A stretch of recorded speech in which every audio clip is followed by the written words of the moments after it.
Iran, America, ஸ்டேல் ஆகிய நாடுகளுக்கு இடையிலான மத்திய கிழக்கு யுத்தமானது தற்போது தீவிரமான நிலையில் காணப்படுகிறது. இரண்டு தரப்புகளும் அதிஉச்சமாக தாக்குதல்களில் ஈடுபட்டு வருகிறது. ஈரானும் சரணடைய மறுத்து அமெரிக்காவினுடைய தாக்குதல்களுக்கு பதிலடி வழங்குவதுடன் ஈரானினுடைய புரட்சிகர இராணுவ படை ஒரு விடயத்தை தெளிவாக அறிவிக்கிறது. இனி நாங்கள் பதில் தாக்குதலை வழங்கி கொண்டிருக்க மாட்டோம், நேரடியான யுத்தத்துக்கு தயாராகிவிட்டோம், முடிந்தால் அமெரிக்க தரைப்படை இங்கு வந்து போரிட முடியுமா, உங்களுக்காக காத்திருக்கிறோம் என பகிரங்க சவாலை விடுத்திருக்கிறார்கள்.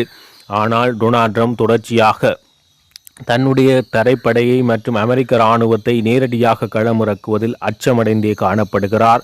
ஏனெனில் உயிர் பலி மற்றும் செலவு மற்றும் நிதி செலவு என்பது அதிகமாக காணப்படும் என ட்ரம்புக்கு நன்கு இந்த விடயம் தெரிந்திருப்பதன் காரணமாக அவர் பின்னடிக்கிறார். இந்த நிலையில் அமெரிக்காவினுடைய மிகப்பெரிய இராணுவ விமானம் தற்பொழுது தாக்கப்பட்டு தீயில் எரிந்து முற்றுமுழுதாக நாசமாகியுள்ளமை மிகப்பெரிய பேசுபொருளான ஒரு விடயமாக மாறியுள்ளது. அமெரிக்காவினுடைய KC-135 எரிபொருள் நிரப்பும் இராணுவ விமானம், இது 2 இராணுவ விமானங்கள் தொடர்புடைய இந்த சம்பவமாக காணப்படுகின்றது. ஈரானினுடைய தாக்குதலில் 2 விமானங்கள் விழுந்து நொறுங்கியுள்ளது. இந்த எதிரி தாக்குதலில் அல்ல எனவும் தவறான தம் நாட்டு தாக்குதலின் காரணமாகவே இந்த அமெரிக்க விமானங்கள் சுட்டு வீழ்த்தப்பட்டதாக அமெரிக்கா தெரிவித்துள்ளது. ஈரானோ அல்லது எதிரி நாடுகளோ பொறுப்பல்ல, நாங்களே தான் பொறுப்பு என இந்த விமான வீழ்ச்சிக்கு அமெரிக்கா தெரிவித்துள்ளது. அமெரிக்க மத்திய கட்டளை வெளியிட்ட அறிக்கையில் ஈரானின் மேற்கு பகுதியில் மீட்பு நடவடிக்கைகளை தொடர்ந்து நடைபெற்று வருகின்றது எனவும் கூறப்பட்டது. அந்த மீட்பு நடவடிக்கைகளின் போதே எம்முடைய தாக்குதல்களுக்கு உள்ளாகி எமது விமானங்கள் தாக்குதலுக்கு உள்ளாக்கப்பட்டது எனவும் இந்த சம்பவத்தில் தொடர்புடைய 2வது விமானம் பாதுகாப்பாக தரையிறக்கப்பட்டதாக அமெரிக்க படை தெரிவிக்கின்றது. இந்த நிலையில் ஆரம்பத்தில் அணு ஆயுதங்கள் தொடர்பாக ஈரான் தம்முடைய பேச்சுக்களை கேட்கவில்லை என வலியுறுத்தி யுத்தத்தை தொடங்கிய அமெரிக்க ஸ்டேல் ஈரானினுடைய அதிஉச்ச தலைவர் அயதுல்லா அலி கமேனியை கொலை செய்தார்கள் ஒரு தாக்குதல் மூலம். இந்த நிலையில் அவருடைய குடும்பத்தில் பலர் கொல்லப்பட்டதாகவும் மருமகள், மகன், பேரன், பேத்தி என பலர் கொல்லப்பட்டதாக அமெரிக்காவினால் மொத்தமாக 49 பேருடைய பெயர்கள், நெருங்கிய தலைவர்கள், உயர்மட்ட தலைவர்கள் உட்பட 44க்கும் மேற்பட்ட தலைவர்களுடைய பெயர்களை வெளியிட்டார்கள். ஆனால் தற்பொழுது ஒரு திருப்பமான விடயம் ஒன்று ஏற்பட்டுள்ளது. முன்னாள் அதிஉச்ச தலைவர் அயதுல்லா அலி கமேனியினுடைய மனைவி உயிரிழந்ததாக வெளியான செய்திகளை ஈரான் அரசு தொடர்புடைய ஊடகங்கள் மறுத்துள்ளது. அவர் உயிருடன் நலமாக இருக்கிறார் என்பது தொடர்பாக ஈரான் தற்போது தெரிவித்துள்ளது. ஈரானின் அரசு சார்பு முக்கிய ஊடகங்கள் வெளியிட்ட தகவலின்படி கமேனியின் மனைவி மன்சௌரே ஹொஜஸ்தே பக்ரசாதே உயிருடன் இருப்பதாக தெரிய வந்துள்ளது.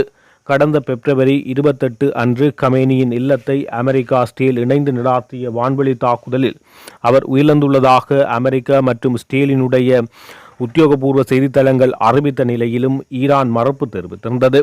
இந்த நிலையில் அவர் உயிருடன் இருப்பதற்கான புகைப்படங்கள், காணொளிகளை ஈரான் அரச ஊடகங்கள் வெளியிட்டு அவர் உயிருடன் இருப்பதாக தெரிவிக்கப்பட்டுள்ளது.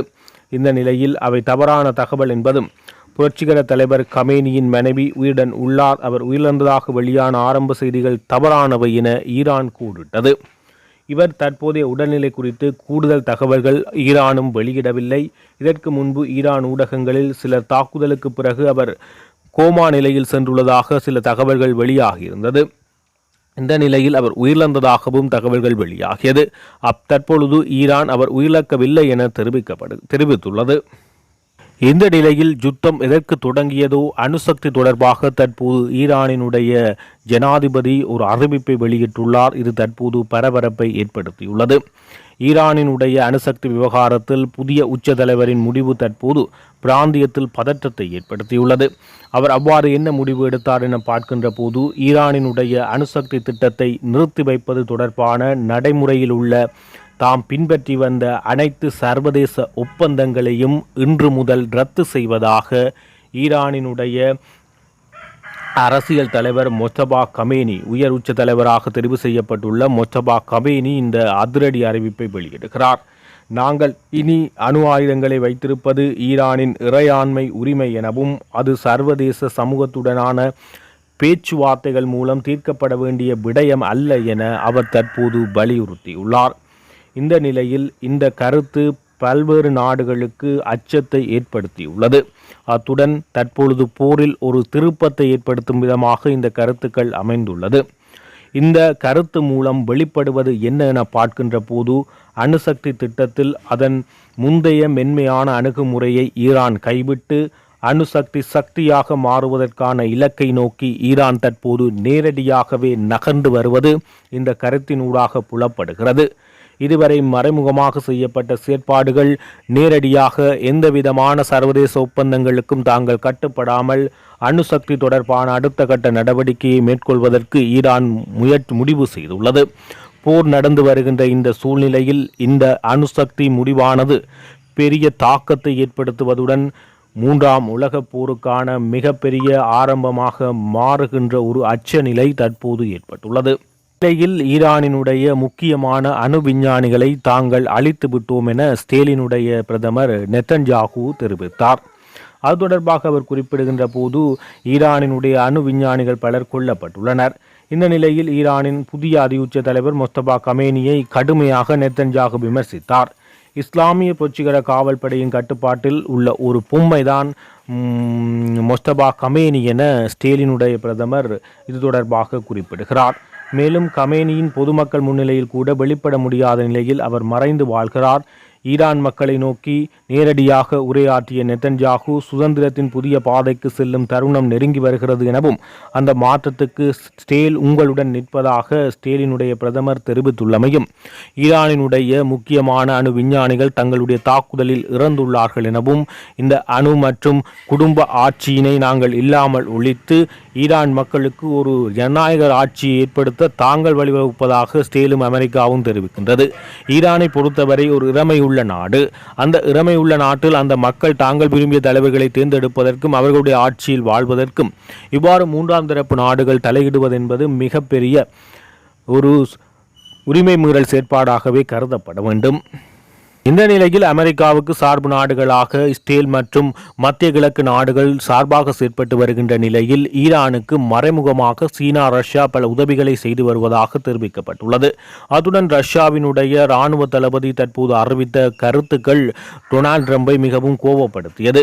சீனாவும் மறைமுகமாக உதவிகளை வழங்கியதுடன் வடகொரியாவும் இது தொடர்பான கண்டனத்தை வெளியிட்டுள்ள நிலையில் தற்போது முக்கிய திருப்பமாக ஈரானுக்கு ஆதரவாக வடகொரியாவினுடைய ஏவுகணைகளை வழங்குவதற்கு வடகொரிய அதிபர் எடுத்துள்ள முடிவு தற்போது அதிர்ச்சியை ஏற்படுத்தியுள்ளது. இந்த ஈரான் மீதான தாக்குதல், ஈரான் இஸ்ரேல் அமெரிக்க தாக்குதல் தற்போது 2 வாரங்களாக இடம்பெற்று வருகிறது. இந்த நிலையில் அமெரிக்க தளங்கள் மீது ஈரான் கடுமையான தாக்குதல்களை வளைகுடா நாடுகளில் நடாத்தி வருகிறது. வடகொரிய பிராந்தியத்தில் அமெரிக்க கேடு விளைவிப்பதாக அமெரிக்கா மற்றும் இஸ்ரேலை கண்டித்துள்ளது. இந்த அறிவிப்பு வெளியான சிறிது நேரத்தில் வடகொரியா ஒரு சக்தி வாய்ந்த ஏவுகணையை கடலில் ஏவி பரிசோதனை செய்கிறது. இதனை கிம் ஜோங் உன் தன்னுடைய மகளுடன் வந்து பார்வையிட்டது சமூக வலைத்தளங்களில் வைரலாகி கொண்டிருந்ததை அனைவரும் பார்க்கக்கூடியதாக இருந்தது. இந்த நிலையில் வடகொரியாவின் மேற்கு பகுதியில் உள்ள சோகியன் நகரில் இருந்து இந்த நவீன ஏவுகணை சோதனை மேற்கொள்ளப்பட்டதுடன் கடந்த ஒரு வாரத்தில் வடகொரியா மேற்கொள்ளும் 2வது ஏவுகணை சோதனையாக இது பதிவாகியுள்ளது. எனவே ஈரானுக்கான ஏவுகணைகளை வழங்கும் செயற்பாடுகளை வடகொரியாவும் மறைமுகமாக ஈடுபடுகின்றதா என்ற சந்தேகங்கள் சர்வதேச புலனாய்வாளர்கள் மத்தியில் ஏற்பட்டுள்ளது. இந்த நிலையில் ஈரான் பாராளுமன்ற சபாநாயகர் முகமது பாகர் காலிகாப் ஒரு அதிரடி எச்சரிக்கையை விடுக்கிறார். ஈரான் நாட்டின் தீவுகளை கைப்பற்ற செய்யும் முயற்சி எதுவாக இருந்தாலும் அதற்கு எந்த கட்டுப்பாடுகளும் இல்லாத கடுமையான பதில்கள் எம்மால் வழங்கப்படும் எனவும், ஈரானிய தீவுகளின் நிலப்பரப்புக்கு எதிராக எந்த தாக்குதல் நடத்தப்பட்டாலும் நாம் வைத்திருக்கும் அனைத்து கட்டுப்பாடுகளும் உடைந்து போகும் என அவர் ஒரு பகிரங்கமான எச்சரிக்கையை விடுத்துள்ளார். அத்தகைய படையெடுப்பு நடந்தால் நாம் எந்த கட்டுப்பாடும் இல்லாமல் பதிலடி கொடுப்போம். நாங்கள் அனைத்து கட்டுப்பாடுகளையும் கைவிட்டு பாரசீக வளைகுடாவை ஈரானுக்கு எதிராக படையெடுத்தவர்களின் இரத்தத்தால் ஊட செய்வோம் என எச்சரிக்கை விடுத்தார்.